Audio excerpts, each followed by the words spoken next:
Hi,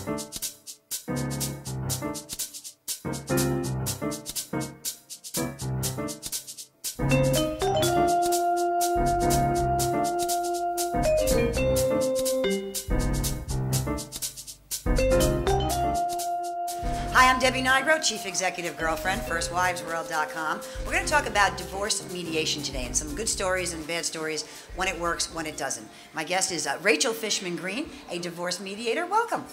Hi, Debbie. Nice to be here. Great to have you. When does it work? When does it not work? And then the great stories. Yeah, what mediation really requires is two people who really want it to work. If one person is out for revenge, it's not going to work. Any divorce, there's always a lot of very complicated emotions and a lot of pain. And sure. It takes kind of a view of the long-term, bigger picture in order to get through it. I'll tell you about a couple. We'll call them Paul and Paula. Okay. The biggest complication in this case was that Paul was from a very wealthy family. And during the marriage, they had received many large gifts. So they actually lived way above their means. And so based on his salary, he wasn't going to be able to support her after the divorce in the lifestyle to which she had grown accustomed. Right.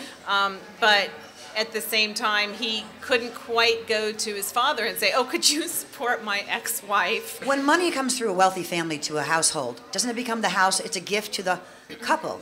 It's a gift, but going forward, you can't say, oh, well, we've gotten $50,000 gift every year for the last 10 years, so that now becomes household income. It's harder to prove that. Really? So how'd you solve this? This was a mediation case that went well? This was a mediation case that went well because the one strongest characteristic of both Paul and Paula was their focus on their child. It was really a case of irreconcilable differences. There weren't any of those painful facts. Neither of them had had an affair. I mean, they had actually been in couples counseling for a number of years, and they really had concluded that they couldn't be happy together, and they felt very sad about that. And they were able even to communicate that to each other during mediation. Sure, it's sad. And so they were absolutely clear that they wanted to work together to try to shield their child to the extent possible.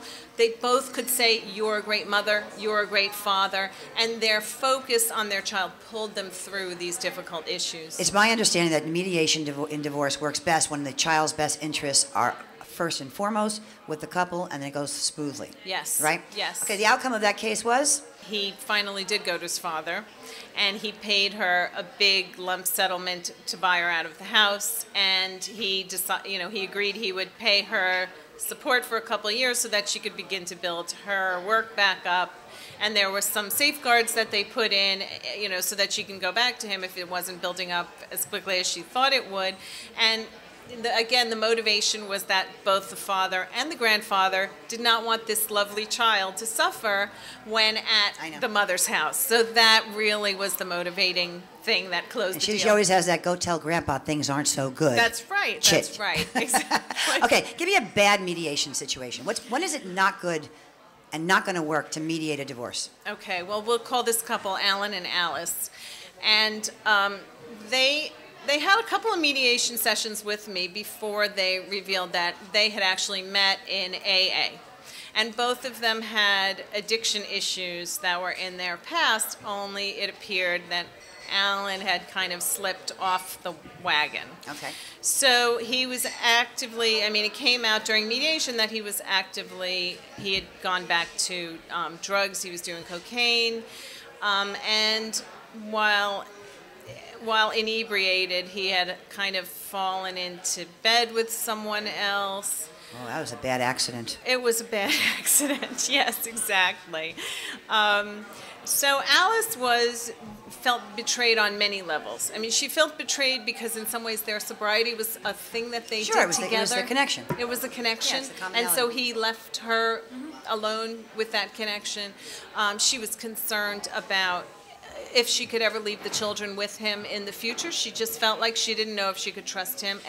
And then the affair only added, salt to the wounds. So that wasn't a good mediation. You sent them to a lawyer and said you have to go handle this a different way? Basically, that's what happened. Okay. What I think the deal breaker was when Alice said, okay, if we get this done, I want to put down all the details of everything you did wrong to me in the papers. I don't want an uncontested divorce. I want a fault divorce. And that was when he said, I don't think I want to sign that.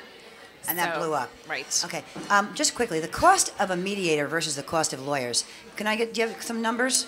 I do. Just rough numbers? In general, it's cheaper, partly because you have one professional primarily involved instead of two professionals. You get paid a lump sum or by the hour? You pay most mediators charge by the hour, and the range is from, let's say, $2,500 to $7,000 for the total divorce. Okay. I mean, that's in my practice. That's usually what it takes. In New York City, attorneys start with a $10,000 retainer from each spouse, so they're starting with $20,000 right off the bat. Divorce mediation, a very interesting alternative in this day and age, and more with Rachel Fishman Green at firstwivesworld.com. Thank you so much, Rachel. Thank you, Debbie. It's been a pleasure.